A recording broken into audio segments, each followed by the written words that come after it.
আসসালামু আলাইকুম রহমতুল্লাহ।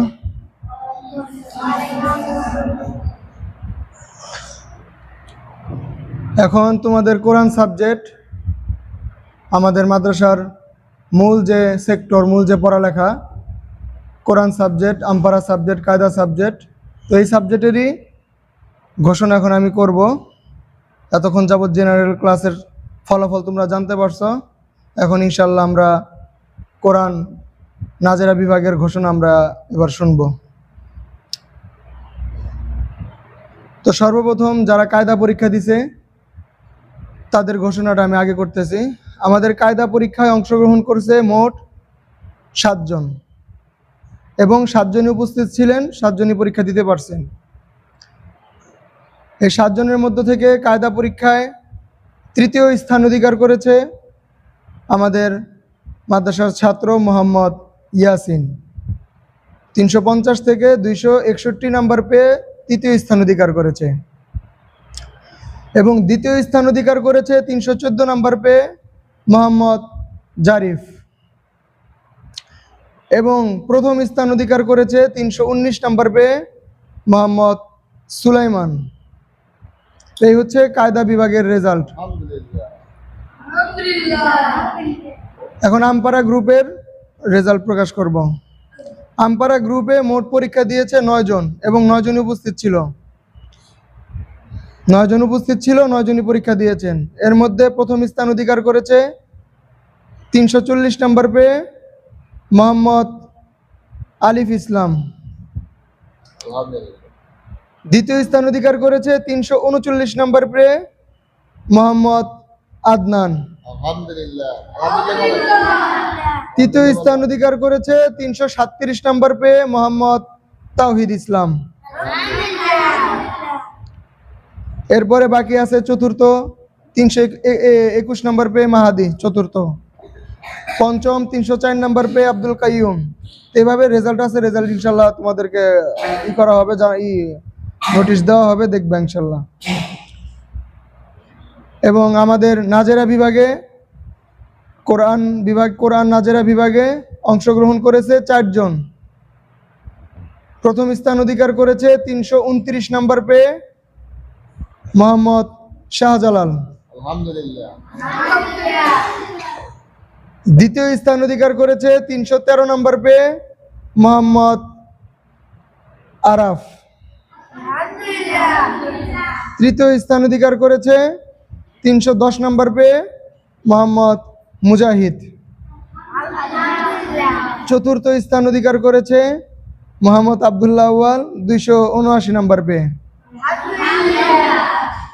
আর আমাদের হিফজ বিভাগে 285 নাম্বার পেয়ে প্রথম স্থান অধিকার করেছে মোহাম্মদ মঞ্জির ইসলাম। এই হচ্ছে আমাদের পরীক্ষার ফলাফল। তো এখন দুই একটা কথা তোমাদেরকে না বললেই না। তোমরা যারা পরীক্ষায় এবার প্রথম, দ্বিতীয়, তৃতীয় হয়েছ, তোমাদের ভাগ্য ভালো, তোমরা চেষ্টা করছো, ওস্তাদের কথা মানছো, আল্লাহ তোমাদেরকে প্রথমে আনছে। সামনে তো আমাদের আরো পরীক্ষা আছে না সামনে? এখন সেই পরীক্ষায় কি আমাদেরও এই রেজাল্টটা ধরে রাখতে হবে। এখন তুমি যদি চিন্তা করো যে আমি পরীক্ষায় 1 নাম্বার তো হয়েছি, আমার আরো এরকম ভাবে না পড়লেও হইব, সমস্যা নাই, আমি তো 1 নাম্বার 2 নাম্বার সিরিয়ালের ভিতরেই থাকি, এই অহংকারটা যদি তোমার ভিতরে ঢুকে যায়, তাহলে কিন্তু তুমি সামনের পরীক্ষায় এই সিরিয়ালের ভিতরে থাকতে পারবা না। কথা বুঝতে পারছো? তোমার চেষ্টা, হিম্মত থাকতে হবে যে আমি যে পরীক্ষায় পাইছি, আমার মোট নাম্বার ছিল 350, তা আমিও 350 নাম্বার পাই নাই। আমি 350 নাম্বার পাই নাই, তাহলে তো আমি 1 নাম্বার হইতে পারি না। নিজের ভিতরে এই চিন্তা ধারণা রাখবা যে সামনের পরীক্ষায় ফুল মার্ক যা থাকবে ওইটাই যাতে আমি পাই, এই জিনিসটা আমি কি ধরে রাখার চেষ্টা করবো ইনশাল্লাহ। প্রতি পরীক্ষায় 100 থেকে 100 যাতে আমরা তুলতে পারি, এই চেষ্টা তোমার রাখতে হবে।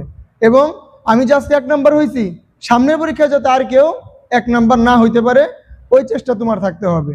যে 2 নাম্বার হয়েছ, 3 নাম্বার হয়েছ, তোমার মাথায় এই জিত রাখবা, এই হিংসাটা রাখবা যে ও 1 নাম্বার হয়েছে, আমি ওর সামনে 1 নাম্বার হইতে দেবো না, ওর থেকে আমি আরো ভালো রেজাল্ট করবো। এই পড়ালেখা নিয়ে কি আমাদের হিংসার জিনিসটা থাকতে হবে যে আজকে আমি 2 নাম্বার হয়েছি, সামনের পরীক্ষায় যাতে আমি 2 নাম্বার না হই, আমার 1 নাম্বার হইতেই হবে যেভাবেই হোক। আমি 3 নাম্বার হয়েছি, তা ওরাও ছাত্র, আমিও ছাত্র, তা আমি 3 নাম্বার হইলাম কোন হিসাবে? ও যদি 1 নাম্বার হইতে পারে, আমিও যা খাই ও তো তাই খায়, আমিও যে মাদ্রাসায় পড়ি, যে হুজুরের কাছে পড়ি, যেখানেই পড়তেছি ও তো সেখানেই পড়তেছে, তাহলে ও 1 নম্বর 2 নম্বর হইতেছে, আমি তাহলে পিছায় রইলাম কেন? তাহলে আমারও 1 নম্বর হইতে হবে। 3 থেকে 2 থেকে কিভাবে একে যাওয়া যায় ওইটা তোমাদের চেষ্টা করতে হবে, বুঝতে পারছো?